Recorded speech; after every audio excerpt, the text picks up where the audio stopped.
Hey, nowhere else in the world would we climb an ice fall like this. Nowhere. You'd be nutter. Number one thing is you have to be very mentally prepared for it.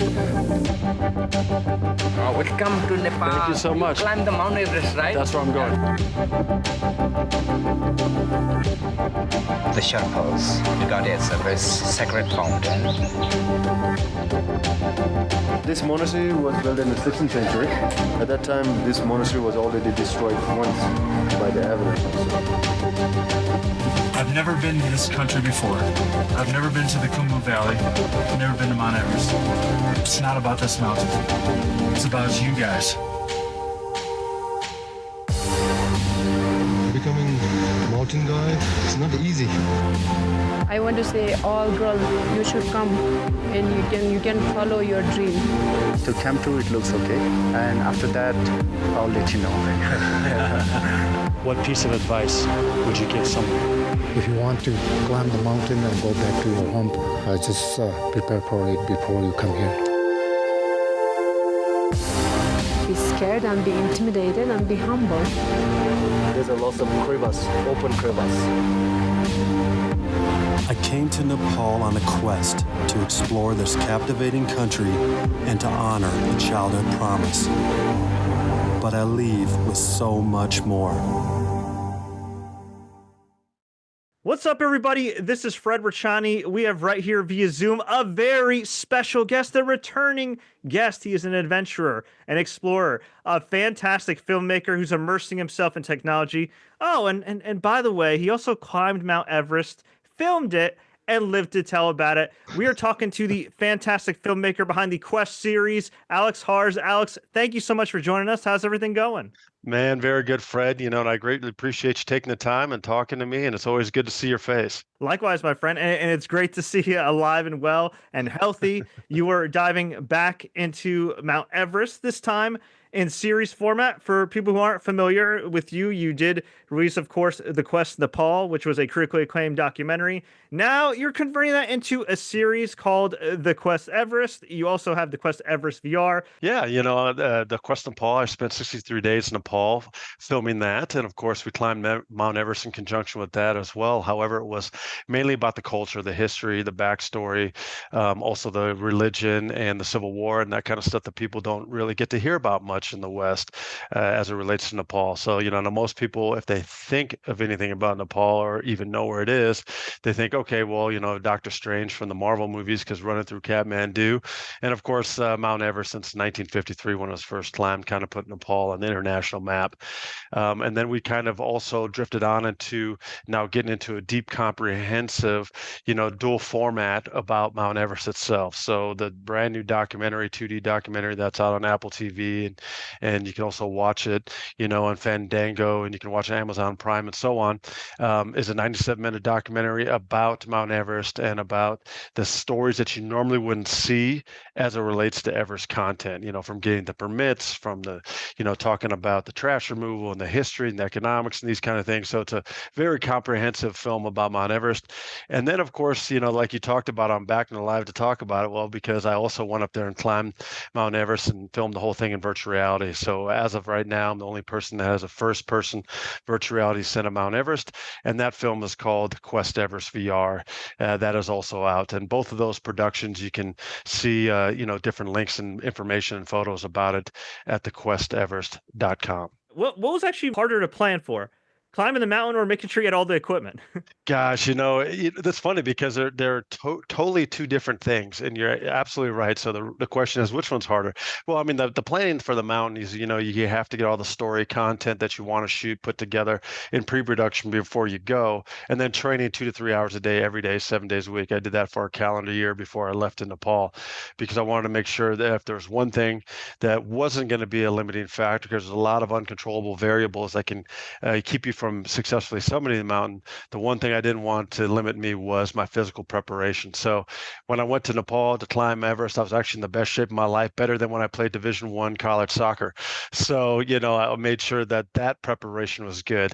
But when you get on the ground and you actually start filming, with the 2D cameras and stuff through Kathmandu, which is a very unique, chaotic kind of environment, well, again, all the stuff that you kind of thought, oh, okay, we're going to shoot here, we're going to shoot here on this and this day and this day, you can throw half of that out the window because it's very improvised, centric. It's, my back history and improv comedy served me quite well there because you had to do a lot of running and gunning and improvise with the environment around you because you can't really block off streets like you would in the United States. You can't stage shots.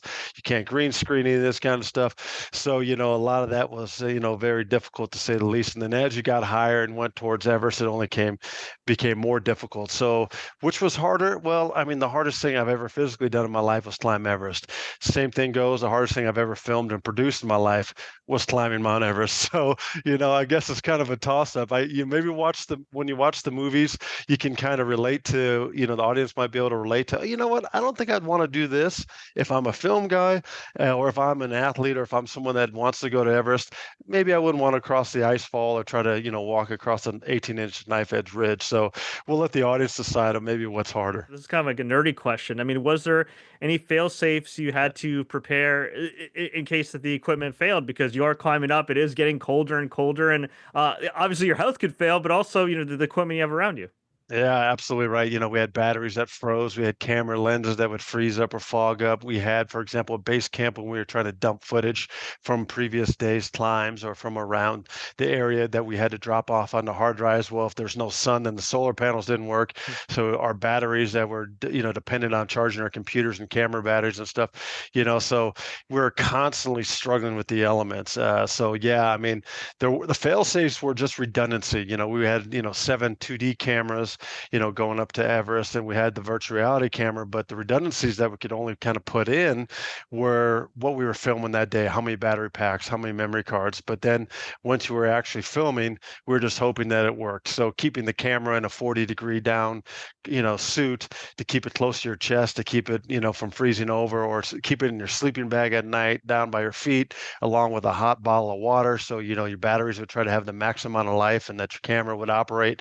Yeah, these are the things that you were trying to do as a fail-safe, but at the end of the day, you just had to deal with whatever the mountain threw at you and, do your best as you could possibly can in those situations. When did the athletics and the filmmaking performance aspect merge? And when did you put that together and say, you know what, I want to be an adventurer, an explorer, and eventually climb Mount Everest?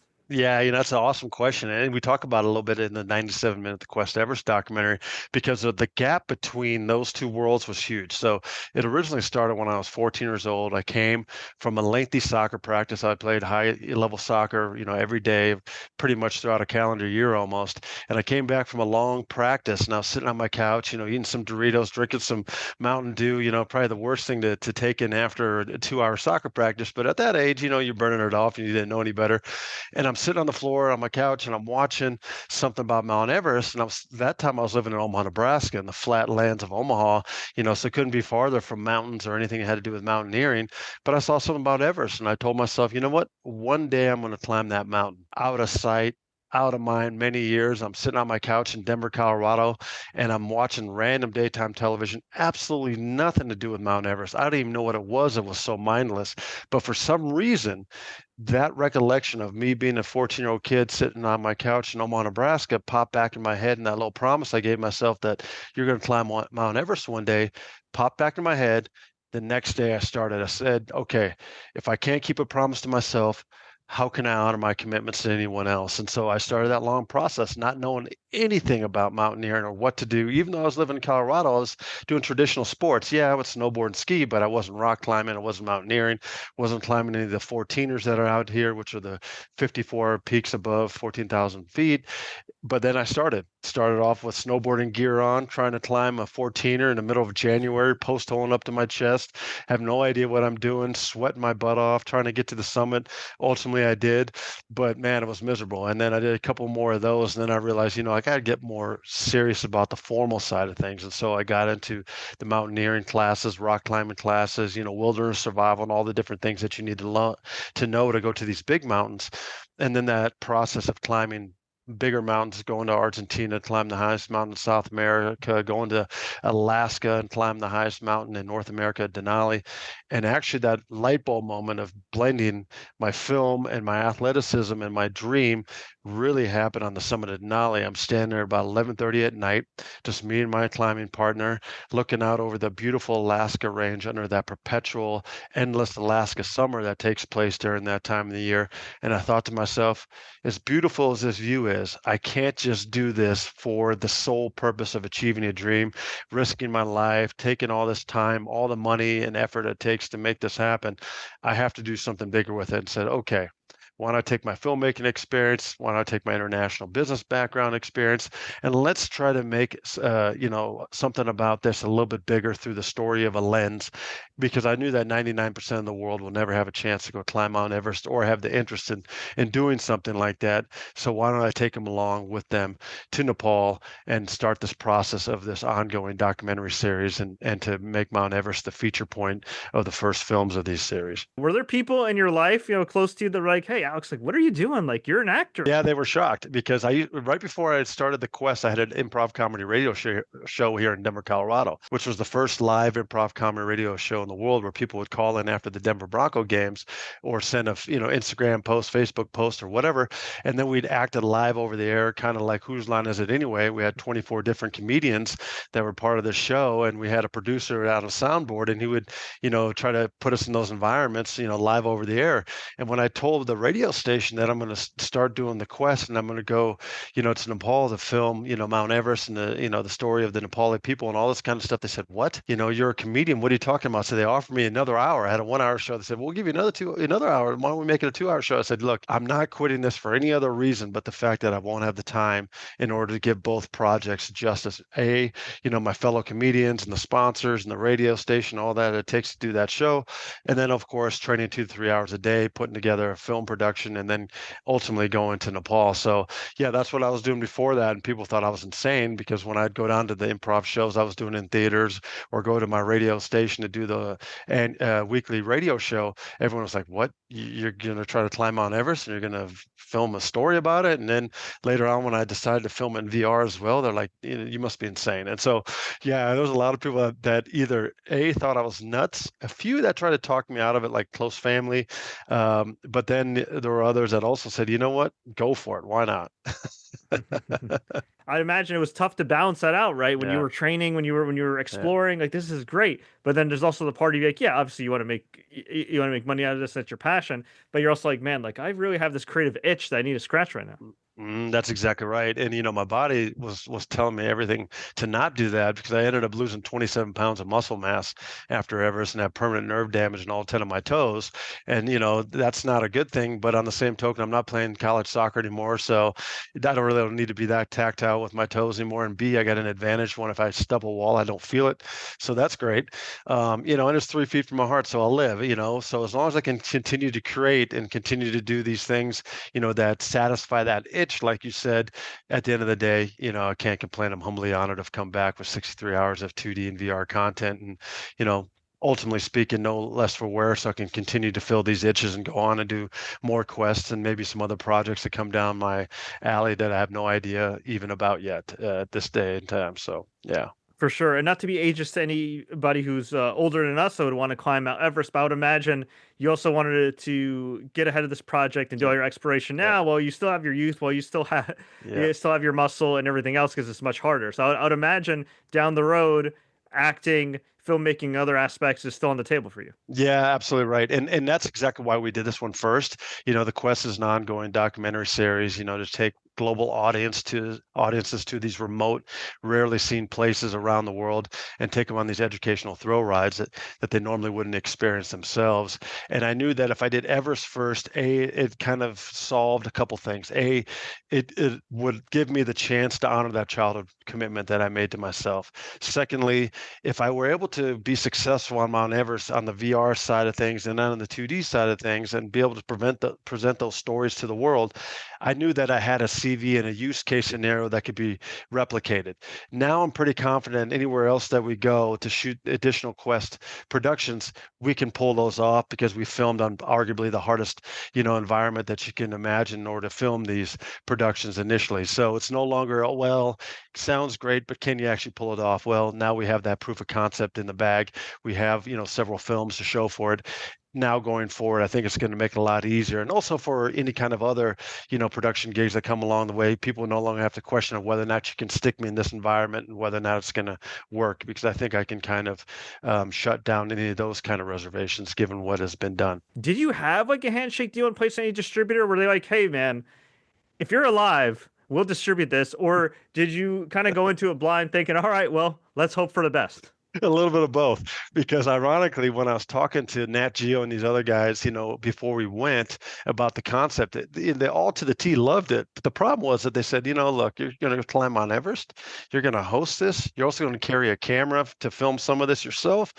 Well, okay, they knew that, well, we're not going to put our money behind that because the chance of success was very small.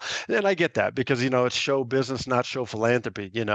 At the end of the day, they need to also kind of cover their investment and also cover, their chips that they're putting out on the table. And so they said, well, Alex, I tell you what, if you're actually able to pull this off, come talk to us when you get back. And so that's exactly right, Fred. I mean, it's one of these things, half put in, but not really committed, because they knew that, well, most likely the chances are 20% or less that you're going to be successful on this. So why should we go all on this and put this kind of financial commitment and marketing, editing and all this other kind of stuff that they'd have to get in behind if they were to take on the Quest initially.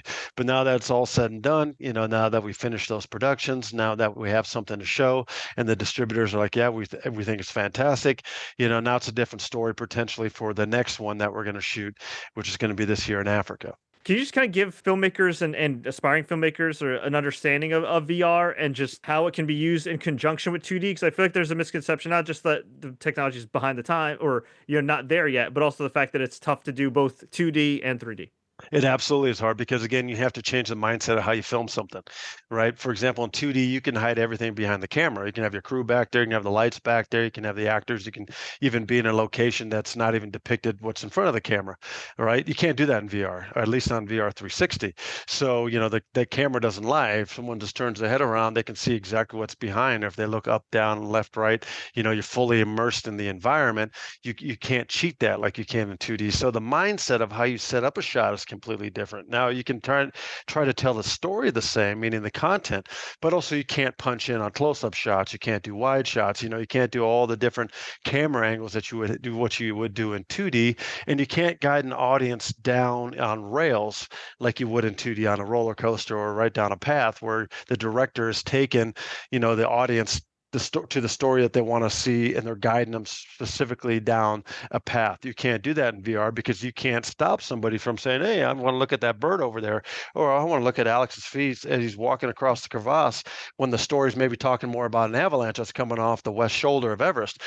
So you got to give the audience the freedom to experience the content that they want to experience and how they want to experience it. So it's a complete different mindset in VR. So that presents its own challenges, but it also presents its own rewards, because nothing is going to get you in the story and be more immersed in the content than in VR 360. Nothing. And for example, standing on the summit of Everest, which is this photo right here behind me, you can't get how grandiose that is on a flat 2D image, unless you put the headset on and you're standing there with me on the summit of Everest in VR and look 200 miles into India and 200 miles into China and 200 miles into Nepal. You can't really get that scale unless you have that 360 immersion, and VR is the only thing that would give you that. So you have to kind of make a decision from a filmmaker. What is that I need to get the audience to understand, or what do I want to share with the audience, and how important is it that I share to them in 2D versus in a VR perspective? So not every story kind of lends itself also to be in VR, but on the same token, not every story is as powerful in 2D as it is in VR. So you got to kind of balance those things out. And also you have to say, all right, where's the tech going? How far ahead of the curve is? Well, right now it's still, not the mainstream to be, immersed in Apple Vision Pro or Meta headsets or Sony PlayStation VR and these different VR platforms. But eventually, that might be the norm. And as things look, it probably will be the norm. So you have to question yourself, okay, where do I want to be and what is it the story I want to tell and who is my audience right now versus maybe 5 years in the future. Love that. And of course, people can check it out, thequesteverest.com. You can check out the Quest Everest 2D documentary, as well as the counterpart, the Quest Everest VR. Alex, you've been so gracious with your time. Before we let you go, we always like to ask all our guests some random and rapid fire questions just to get to know them better. Are you ready? Yeah, let's do it. What made you fear for your life more? Flying into Nepal or climbing Mount Everest? Oh man! Well, when I was flying into Lukla, it was flying into Lukla, but when I got on into the Khumbu Icefall and the rest of the way, it was definitely Mount Everest. Now, I don't know how much you follow professional wrestling, but there's a pro wrestler by the name of Darby Allin who wrestles on AEW every week on TBS and TNT. He's actually taken some time off. He's a bit of a risk taker, to say the least. He takes these crazy bumps. He is actually taking a break from wrestling to climb Mount Everest. Wow. Now, a lot of people are worried about a young guy, in the prime of his career. What advice would you give Darby Allin if he was watching or listening to this to climb Mount Everest? Well, I'm assuming if he's a young guy, he doesn't have any kids, right? And if he doesn't have any kids, then I can tell him anything he wants to know. And if he wants to hit me up or you want to connect me, I'll be more than happy to give him my 2 cents and he can take it or leave it. But I would say first and foremost, how big is he? How much does he weigh? I think definitely under 200 pounds. He's on the smaller side. Well, he's on the smaller side. Well, that's beneficial. Okay. I think the most important thing is to try to get to high altitude as much as you can before you go. I don't know if he has an experience at high altitude because that's a genetic thing. And the thing is, you don't know how your body reacts to high altitude until you go there. So if you can't choose your parents wisely, which none of us could, you don't know how your genetic components of this is going to affect you. So you can train all you want. You can, run a marathon. I ran over a marathon and a half every week getting ready for Everest. So you can do the cardio, you can do all the training, the weightlifting, the step ups, the backpack work, all that kind of stuff that'll get you physically prepared. But you don't know until the genetics about your genetics until you go to that altitude. That's one thing I'd recommend. The other thing, of course, is getting used to being isolated, not being able to see somebody that you normally see for 2 months, because that's how long it takes to climb Everest, and to have to be able to be mentally in the game day in, day out, day in, day out. When your body's telling you, what am I doing here? I want to go home. I have no business being here. We're not meant to survive here. You have to continue to lie to yourself and motivate yourself to continue to keep on going. So those are 2 things that I would highly recommend that he does. And again, like I said, I'd be more than happy to help him out if he's interested and wanted to hear from me. We have mutual friends, so I'll definitely see if I could connect you two for sure. But thank you for that. I'll definitely pass it along on social media. We'll see if he responds. What was your most awkward moment in filming the quest? Yeah, I would say probably maybe not the most awkward per se, but the thing that struck me back initially when we got to Nepal to start filming was when we went to Kathmandu, to the Pashupatinath temple in Kathmandu, which is a Buddhist temple. And they do 24/7 live cremation there. And it's something that really takes you back, especially from being a Westerner, to see open air cremation, Game of Thrones style. It takes 2 to 4 hours to burn a human body over a stone platform with regular fire. That kind of threw me back. And to talk to one of the Hindu sadhus, which are these these Hindu wise men, and about these, experiences of the afterlife, reincarnation, as I'm witnessing these cremations for hours, about 8 hours of filming there. That kind of threw me back, and going back to the hotel and having my clothes smell like a campfire, but because of burning bodies.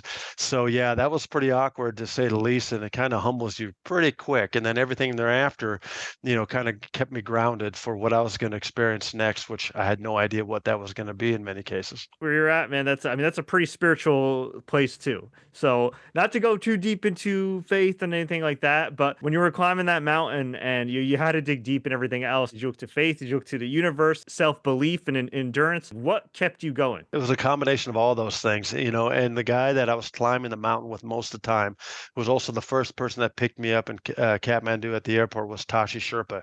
And he became my brother from another mother father, as he calls me, because I climbed with him all the way to the summit. We had the whole upper mountain to ourselves. We had the whole summit of Everest alone for 45 minutes to ourselves. And he was a former Buddhist monk. And so I learned a lot about Buddhism and spirituality spirituality, a lot of the stuff that I never, thought much about, when it came to how that affects you personally in the moment. And when I was on the summit of Everest, having our little bromance, I broke down and cried. And, probably a lot of it had to do with honoring that childhood commitment but I was only halfway up. I wasn't back down, and you got to make it back down alive in order for it to count. So maybe it wasn't so much that as was the fact that the mountain itself, as the Sherpa people call it, is Chomolungma, which means goddess mother of the world. They physically believe that Mount Everest is the goddess mother of the world, where we have this vague construct of maybe it's the weather, it's the mother nature or whatever. No, for them, it's Mount Everest. And to stand on the summit of Everest and to be able to pay homage to the goddess mother of the world and for her to allow us safe passage to step on her, vaulted summit was something that just strikes you, being there with such a very spiritual and humble person, Tashi. And I think that was something that I will always take and something that will affect me for the rest of my life. That's powerful, man. I love to hear that. And have you seen any negative effects of climate change or really just not respecting the land per se in your exploration? Yeah, the respecting the land thing, you see all the time, and that can be locals as well as people coming over there. Of course, you see it when you go to Nepal with regards to some of the trekkers that go over there, or even some of the climbers to not as big of a degree, and the tourists just walking around Kathmandu. A lot of people sometimes forget where they're at, and they forget to take, that extra moment of respect for the Hinduism or the Buddhism, or for example, Nepal's a communist country, technically by how it's governed. So, these are things that a lot of people don't know anything about when they go there. And so they don't necessarily take the time to do their homework when they are there in order to provide that respect that maybe the country needs. And I think that was one of the things that I try to focus on the most and will continue to focus on moving forward, is that it's not really about me. When you watch the films, it's not really about me. I'm just the conduit to the information, to the monks, to the sadhus, to the Tashi Sherpas of the world, that provide this amazing content information and to allow me to explore what their home is, and to be able to tell that story to the people back across the world, to tell Tashi's story and to tell these other amazing people's story. And I hope that's what people get when they watch the quest, is that, look, I'm just a conduit to that information. You're just basically getting, the experience through me because I'm there providing it to you. And to be able to pay homage and respect to these people every step along the way really means a lot. And that's what we're going to do next with our next quest as well. You mentioned the next quest. I'm not sure how much you can talk about it, but you did mention Africa. So can you talk a little bit about the next quest and what people can expect with this upcoming series? Well, what I can say, it's going to it's going to engage 3,000 years of culture. It's going to be a very, very diverse production with the various cultures that are going to be engaged in this one. And let's just say it's going to take place in East Africa. So that's about as much as I can give away at this moment, but it's going to cover 3,000 years of culture and this, transvergence of these amazing different cultures that have then coalesced to form an amazing community and an amazing country in the heart of East Africa. So that I can tell you, and you'll be one of the first to know once we're done and when we're back with it, and we'll talk about that hopefully down the road as well. Awesome, definitely looking forward to that. Well, to get you on another high note, no pun intended, you've been successful in athletics. You've been successful as far as an actor, as an improv artist, in filmmaking, and with the quest. For anybody watching, listening to this, what's the best piece of advice you give for success? You know what? I think I'll give you two pieces of advice. There's one, that if you have a dream, like I had that when I was 14 years old, and telling myself on that couch, that I forgot about it for a long time, but it sat back here in the back of my head. But I still, for some reason, was able to recall that. Whenever that light bulb moment comes to you, find a way to be hyper focused on that dream, because if you have the dedication and you have the determination and you have half the brain to try to make this a reality, you can make that happen. And if you don't try to make that happen, I think you'll live with regret, because in my opinion, you might only have one crack at this. You maybe have multiple cracks if you're reincarnated, in the Buddhist or Hindu faith. But if not, if you only have one crack at this, you might as well give it the best whack you can versus living in regret years down the road. That's one thing. The second thing is what I learned from Mount Everest is, and this goes for any athletics or any other athlete out there, even playing Division I college soccer, I had to go 20% 20% harder than anything I've ever done in my life, physically and mentally, in order to make it to the summit of Everest and to come back down alive with the 63 hours of content that we have. And what I can tell you is if you have put in 80 hours a week at a job, you've got 96 hours to your disposal, even if you don't think you can do 80. If you ran 3 hours today, you can run 3.5, 4 hours today. So what people don't realize that everybody has 20% more left in their tank. And if you combine that extra 20% with that dedication to go after your dream, you have a very good chance of being successful at that, or at least giving yourself the best chance of making it happen. So those are the two things that I can really, really say is that go after that dream and give it 20% more than you've ever given anything else in your life up to that point. I love it. Wise words from a wise man. Alex, thank you so much for the time. Before we let you go, where can fans find you online and where can we find you next? Yeah, well, you can watch the Quest Everest and the Quest Everest VR via thequesteverest.com. Again, thequesteverest.com. You can also follow me on social media if you want at Alex Harz on Instagram. So that's alex.harz. I have alexharz.com website. You can go to the Quest Series on Instagram, the Quest Series page on Facebook. However you want to follow us along, that would be great. And of course, if you send us any kind of DMs or anything like that, I'll be more than happy to try to answer your questions and, give you any kind of insight that I possibly can, be it on Mount Everest, be it filmmaking, or be it anything else that I might be engaged in. So yeah, that's pretty much the best way you can try to follow me. But I would say the easiest way, thequesteverest.com.